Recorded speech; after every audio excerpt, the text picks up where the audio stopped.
Warner Brothers, I freaking hate you.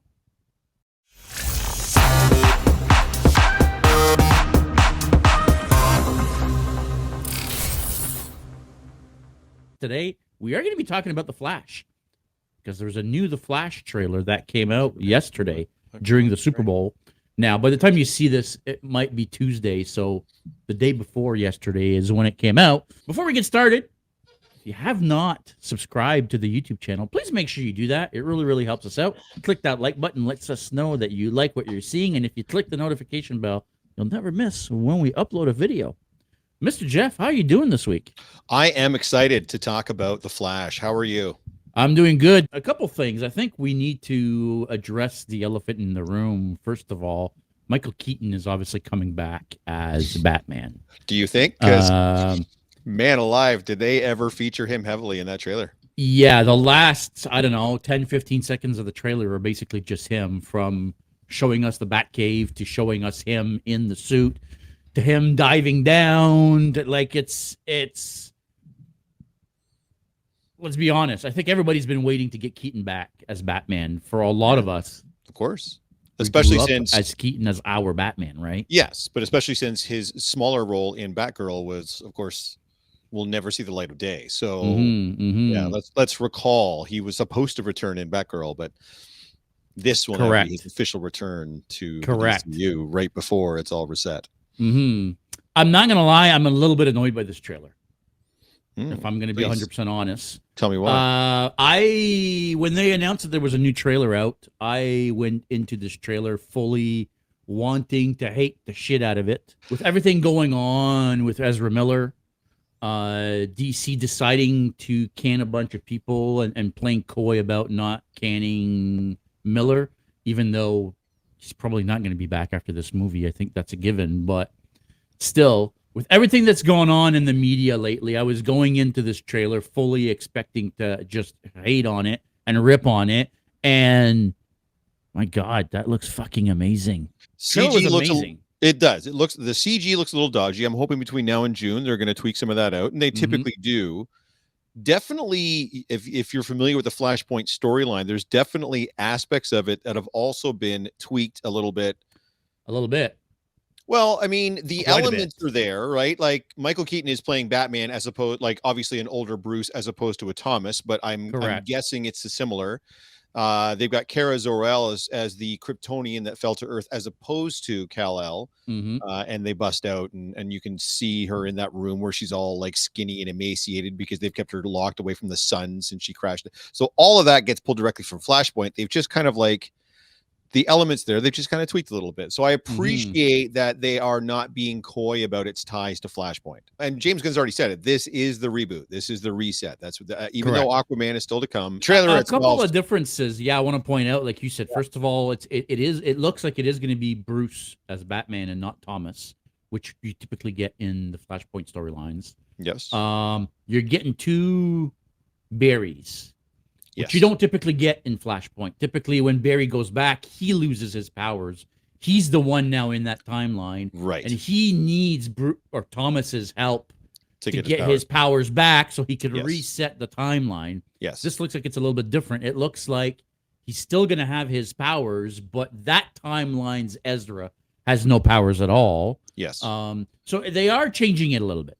It's not going to be the typical Flashpoint that we've read in comic books. So this is going to be a little bit of a different storyline. Yes. But it looks like the beats are still there, though. You know what I mean? Like the key beats are still there, I think, as far as what we've seen. So if the key beats are there, is Reverse Flash going to be in this? No. Well, I mean, we don't know who the big bad is yet, right? We don't know. We haven't. Well, I mean, the big bad is really the Flash. Let's be honest. He's the problem, right? He's the one that screws up the timeline and has to fix it. Sure. Right. But as far as an actual villain goes, they're fighting somebody. Right. When he gets to that timeline, him and Bruce are fighting somebody. Yeah. Kara Zor-El's fighting somebody. They're fighting somebody, not just Zod, which, by the way, can we talk about Michael Shannon? Yeah. So Michael Shannon's coming back as Zod. It looks like they're recreating a lot of those scenes, but with Kara instead of with Clark. Right, from Man of Steel. Can I, by the way, so I've seen a whole bunch of people already commenting online that they're upset that there's Snyderverse and DCEU elements in this trailer, so clearly in this film. This was a Snyder movie, right? Well, the only way for you as the audience the only way for the studio to show you that we're rebooting it, that we're resetting it from what it was to what it's going to be, is to show you what it was. Yeah, to show exactly. you what it was, they want to give you something that's familiar, that people actually largely enjoyed, which was the stuff from Man of Steel. So especially if they've killed the Cavill and the Godot cameos, this is really what it's going to be. They bring in Michael Shannon back. Now Superman's not there to stop him in his conquest of Earth. To me, it's perfect, right? It shows you that this is still the universe that we're playing in. And by the end, it's going to be a completely different new universe, new timeline that we're going to be moving forward in. So that element, I think, has to be there. So stop crying that there's Snyder stuff in it. Yes, there is. This is the last you're going to see of it. Right? Either way, it looks badass. I was worried when we saw the first pictures of Kara. I was worried about how they were going to portray her, and from what we've seen in the trailer so far, she looks amazing. Oh no, she doesn't look anything like the comic classic Supergirl or the ones we've seen in the movies, but she still looks. But again, it's an alternate timeline, so it is. They can play with it a little bit at that point, so I'm fine with that. It's not. Yeah. I'll be curious to see who the big bad is, if they are actually bringing in Reverse Flash. I mean, if he stops the Reverse Flash from killing his mother, he has to be in this movie somehow. Right. I feel like the TV series' version of Flashpoint, obviously, Thawne was a big part of that storyline. Yeah. You know, so it'll be interesting to see if they do this movie without him, how they're going to play that. But I have a feeling we're going to see him. Because there's obviously thugs and like there's people for Batman to beat up. Like at one point they're surrounded by guys with machine guns. And that's when Batman signals and then Supergirl flies in after they've only just released her. So yeah, there's clearly someone is moving some pieces, some machinations are afoot. So there's got to be somebody for them to fight. My guess. Now, again, we're saying Barry's got his powers, but in that key scene, Barry is lying on the ground surrounded by machine guns and is asking Batman what they're going to do next. I don't necessarily know that Barry has his powers in that particular timeline.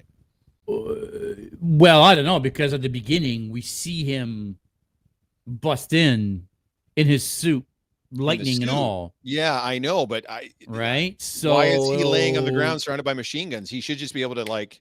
Well, do we know that it's this Barry and not that timeline's Barry?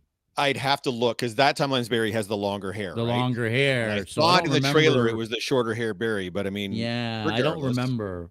The trailer's obviously showing you stuff out of sequence, so I mean, yeah, right? It'll be interesting how they play it. It seems weird to me that they would bother having two Barrys if he is in fact losing his powers. Then what's the point of having another Barry that never had powers? There's a key scene in the trailer where it looks like our Barry is getting hit by the lightning, because of course, if you don't know how the Flash became to be the Flash, lightning strikes him. They both get hit at the same time, right? Yes. It passes through him and then it passes through the other Barry, right? So I don't know if that's a way for them both to then get powers and stuff. And yeah, I using two Barrys, it seems like an odd choice, but I think they have a very good reason for doing so. There's actually an image online of the two Barrys in Kara, and where you have our Barrys in front and then Kara and the other Barry in the back, and they look like they're in the Batcave, and both Barrys have Flash costumes on. So they are both going to get powers in this movie. There you go. Well, that's what I said. That one scene, the lightning going through one Barry into the other Barry, clearly. Yeah. They're both going to end up with powers. How that plays, I don't know. Well, because there is another scene, right? There's a scene where two Flashes come back to back, touch heels, and then run in opposite directions in the trailer. One's wearing a red suit, one's wearing a black suit. So there you go. Now, mind you, that doesn't really solve our issue because they're still both Ezra Miller. So that doesn't help with our theory at all. But so here's a question. So here's a question for the faithful, to anybody that's watching. If we are in fact going to recast the Flash, we are not going to move forward with Ezra Miller. The giant reset button is going to be hit, and James Gunn and Peter Safran are going to recast. Who is your fan cast pick for the new Barry Allen, or is it a Wally West? That's my main issue with this interpretation of Barry Allen, is that he's not Barry. No, he's Wally. Ezra's playing Wally. Yes, that's correct. They call him Barry, but he doesn't play Barry. He plays Wally. That's right.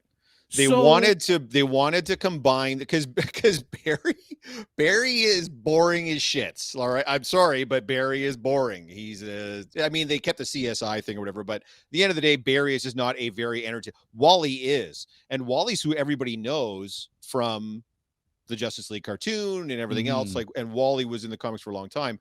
I understand why they would want to start with Barry so that they have a chance to move to Wally if they have to. It would make sense to do it the other way. But at the same time, of course they're making him more like Wally than Barry. Wally's a more fun character to be around, obviously. I mean, they found a way to make him interesting in the TV show. Barry Allen? To an extent. Like in the first couple of seasons. After that, I mean, was he? I mean, that show took a pretty big nosedive, at least for me anyway. I mean, one of the number one comments I see online every time they talk about the Flash movie is Grant Gustin should be the Flash. No, I disagree. Grant Gustin, everybody says the same thing. Grant Gustin should be the Flash. So let me rephrase the question there, Faithful. Anybody but Grant Gustin, who would you cast as the new Flash if it's not going to be Ezra Miller? Yeah, Grant Gustin is too easy. He's played the role already, and I don't think he's right for a big screen Flash. I think he made a great TV Flash. I don't think he quite has the chops to be a big screen Flash. So anyways, I know we got to wrap up. I know we got to get out of here. It'll be interesting for sure. We do have to wrap up. Let us know what you think. Leave a comment below. Who's your Flash? Thanks for watching, everybody. Stay geeky. We'll see you next time.